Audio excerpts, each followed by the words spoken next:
بعض جگہوں پہ بعض لوگ بڑے تیز ہوتے ہیں، یعنی ان سے آپ کی ملاقات ہوتی ہے تو بندے کو محسوس ہوتا ہے کہ یار اسے تو پہلے ساری باتوں کا پتہ ہے، اور کئی دفعہ ان سے ملنے کے بعد احساس ہوتا ہے کہ یار اس سے تو تھوڑا سی ہی لیتے تو بہتر تھا، یہ تو بات بڑی آگے نکل گئی۔ سارا پتہ ہوتا ہے، باشعور ہوتے ہیں، لیکن ڈر آتا ہے اللہ سے۔ اتنا باشعور آدمی، سمجھدار، پنچایت، پریا، لوگ، دین، دنیا سارا پتہ ہے، نماز کا ٹائم آ گیا تو وہ چھپتا پھرتا ہے، اس کی طبیعت پر بوجھ بن رہا ہے معاذ اللہ اللہ کے حضور حاضر ہونا، اسے خیر کا کام کرنا پڑ رہا ہے تو وہ ادھر ادھر نکلتا جا رہا ہے۔ تو سوال یہ ہے کہ پھر یہ شعور کا کیا مطلب رکھا ہوا ہے ہم نے؟ پھر اللہ سے دعا کرنے کی ضرورت نہیں۔ وہ حضرت عارف رومی رحمۃ اللہ تعالی علیہ فرمایا کرتے تھے بعض لوگوں کو رب سارا کچھ دیتا ہے، سجدے کی توفیق نہیں دیتا۔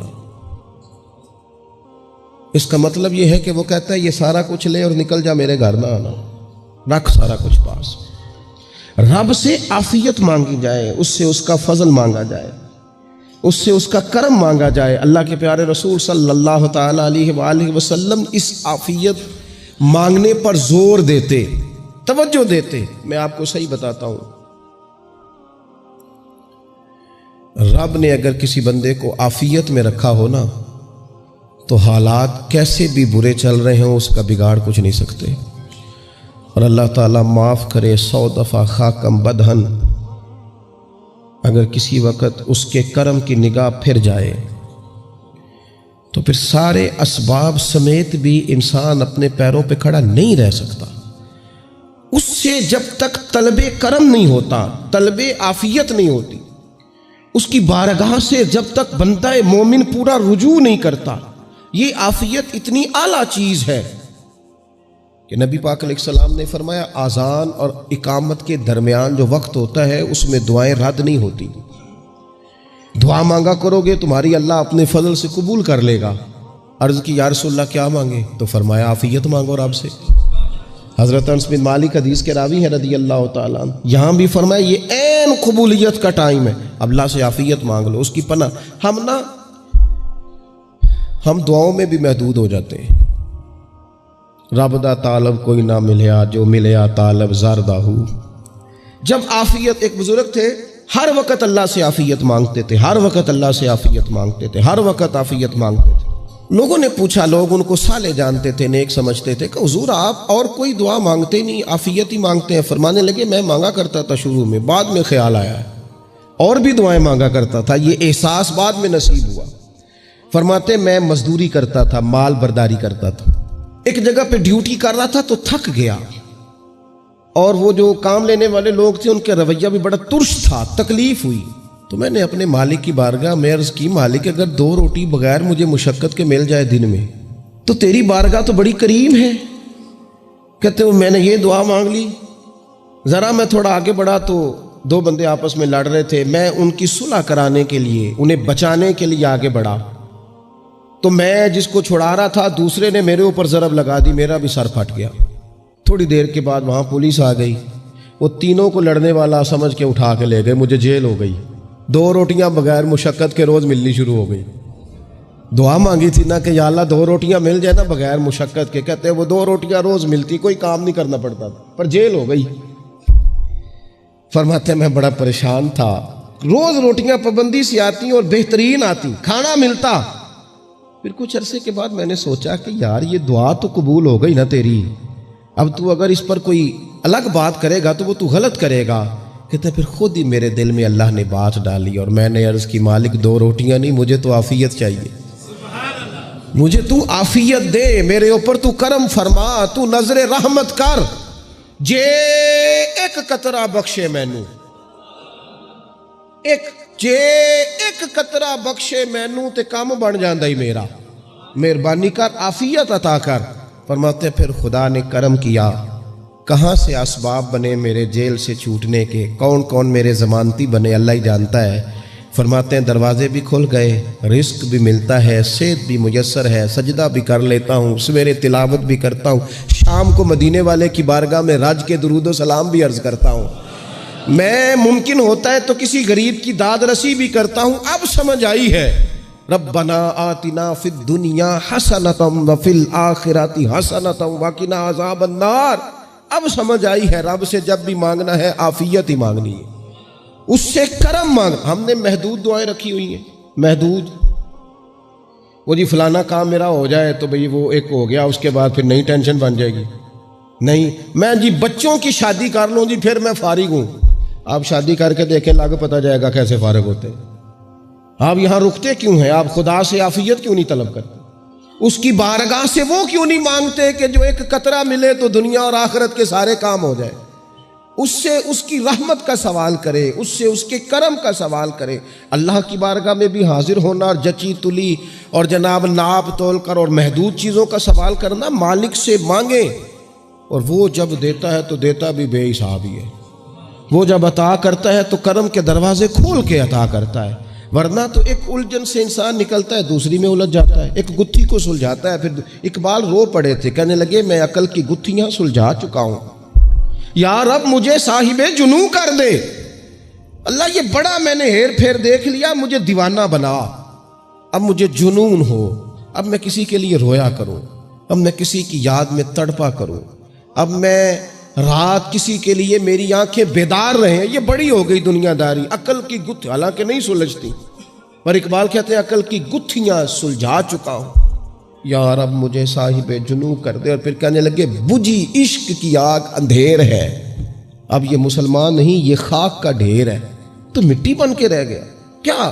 کہاں اپنی ساری توجہات کا قبلہ کس چیز کو؟ میرے عزیزو، اللہ سے عافیت۔ نبی پاک علیہ الصلوۃ والسلام نے ایک شخص سے پوچھا کیا دعا مانگ رہے ہو؟ تو اس نے کہا یا رسول اللہ میں اللہ کی بارگاہ میں صبر کا سوال کر رہا ہوں۔ تو حضور فرمانے لگے صبر تو مصیبت پر ہوتا ہے۔ یا رسول اللہ پھر کیا مانگوں؟ آپ ان جملوں اور لفظوں کی گہرائی کو سمجھیں، صبر کے لیے تو پہلے مصیبت آئے گی، پھر صبر آئے گا۔ تو یا رسول اللہ کیا مانگوں؟ فرمایا تو رب سے عافیت مانگ۔ مانا کیا ہے؟ مصیبت آئے کیوں؟ اللہ تجھے اپنی حفاظت کے حصار میں لے لے، وہ وقت ہی کیوں آئے کہ جب تیری طبیعت الجھ جائے، جب تو پریشان ہو جائے، جب تو تو اللہ سے عافیت مانگنا۔ جب تو عافیت مانگے گا تو اگر کبھی مشکل آئے گی بھی نا تو خدا پھر اپنے فضل سے مشکل سے نکلنے میں رستہ بھی بڑی جلدی عطا فرمائے گا اور تیرے اوپر فضل فرمائے گا۔ اگر عافیت، ہارون رشید نا اپنے محل کی چھت پہ ٹہل رہا تھا سب سے اوپر والے چوارے پر، نیچے سے حضرت بہلول دانا گزر رہے تھے، اوپر اس کے ساتھ سپاہی بھی تھے، گن مین بھی تھے۔ اس نے کہا یہ بابا تو ذرا اوپر اٹھاؤ۔ انہوں نے ایک ڈولی، ایک ٹوکری سمجھ لیں، اس کو رسیاں باندھ کے نیچے پھینکا۔ نیچے جو سپاہی تھے ان کو کہا کہ یہ بابا جی کو پکڑ کے اس میں بٹھاؤ۔ انہوں نے جبرن تھاما بابا جی کو، اس میں ڈالا، اوپر والوں نے کھینچ لیا۔ 2-3 منٹ لگے۔ ہارون رشید کے سامنے حضرت بہلول دانا پہنچ گئے تو تھوڑے ناراض بھی ہوئے کہ یہ کوئی طریقہ تو نہیں نہ بلانے کا۔ ملاقات ہوئی تو کہا کیوں بلایا؟ کہنے لگا ایک مسئلہ پوچھنا تھا۔ فرمانے لگے بادشاہ ہے نا، تیرے مسئلے پوچھنے کا بھی اپنا ہی انداز ہے، پوچھ مسئلہ۔ کہنے لگا بابا پوچھنا تھا کہ آپ اللہ تک کیسے پہنچے؟ حضرت بہلول دانا چپ کر گئے۔ 2-4 منٹ کے بعد کہنے لگے جس طرح ابھی زمین سے تیرے تک نہیں پہنچا، بالکل اسی طرح ہی پہنچ گیا ہوں رب کریم کی بارگاہ تک، اور وہ بھی جو اس نے کرم فرمایا ہے، ورنہ میں تو نہیں سمجھتا کہ میں پہنچ گیا، وہ بھی اگر تیری خوش گمانی ہے۔ ہارون رشید کہنے لگا مجھے سمجھ نہیں آئی۔ فرمانے لگے تو بادشاہ جو ہے اتنی جلدی کیسے سمجھ میں آئے گی تجھے بات؟ فرمانے لگے اگر میں تجھ سے ملنا چاہتا نا تو میں ایک درخواست لکھتا، پھر کسی وزیر سے سفارشی سائن کراتا، پھر وہ جمع کراتا، پھر مجھے ٹائم ملتا کہ فلاں دن فلاں تاریخ فلاں ٹائم آ جانا، پھر آ کے میں لائن میں لگتا، پھر بھی تو بادشاہ ہے، تیرا موڈ بنتا ملنے کا کہ نہ بنتا۔ جب میں چاہتا تو پتہ نہیں کتنا ٹائم لگ جاتا، جب تو نے چاہا ہے نا تو 1 منٹ بھی نہیں لگا۔ فرمانے لگے میں نے دعویٰ ہی نہیں کیا کہ میں جد و جہد کر کے پہنچوں گا، میں نے تو رب کی بارگاہ میں عاجزی کی ہے، پھر رب نے ہی کرم فرمایا ہے، اسی نے مہربانی کی ہے۔ مانا کہ محبت کے سفر میں ہر گام پہ 100 مشکل ہے، لیکن یہ سفر آسان بھی ہے، گر ساتھ تمہارا ہو جائے۔ اس کے کرم کا ساتھ رہا ہے، اس سے عافیت مانگی ہے، اپنے آپ کو اس کے سپرد کیا ہے تو اس نے کرم کر دیا۔ جب تک یہ مزاج نہیں ہم بناتے کہ مالک سے عافیت کا سوال کریں، اپنے آپ کو اپنے رب کے حوالے کر دیں، اس کی رحمتوں کے سپرد کر دیں، اتنی دیر تک زندگی میں ٹھہراؤ نہیں آتا، قرار نہیں آتا۔ مشکات میں موجود ہے، اللہ کے پیارے رسول صلی اللہ تعالیٰ علیہ وسلم تیمارداری کے لیے گئے تو صحابہ کرام فرماتے ہیں وہ بندہ نا اتنا پتلا نحیف اور لاغر ہو گیا تھا جس طرح چڑیا کا بچہ ہوتا ہے، کمزوری ضعف طاری تھا۔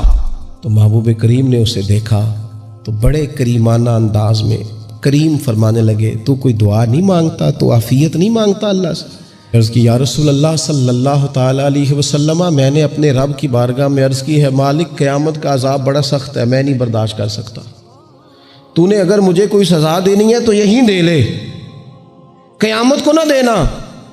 کہتے محبوب فرمانے لگے سبحان اللہ، او خدا کے بندے تو رب کی سزا دنیا میں بھی نہیں سہ سکتا، اللہ سے یہ بھی سوال نہ کر، تو رب سے کہہ ربنا آتنا فی الدنیا حسنۃ وفی الآخرۃ حسنۃ وقنا عذاب النار۔ تو رب سے دنیا میں بھی حسنہ مانگ، بھلائی مانگ، تو آخرت کے لیے بھی بھلائی مانگ، تو اس سے عافیت کا سوال کر۔ تو نے یہ سوال کیوں کیا؟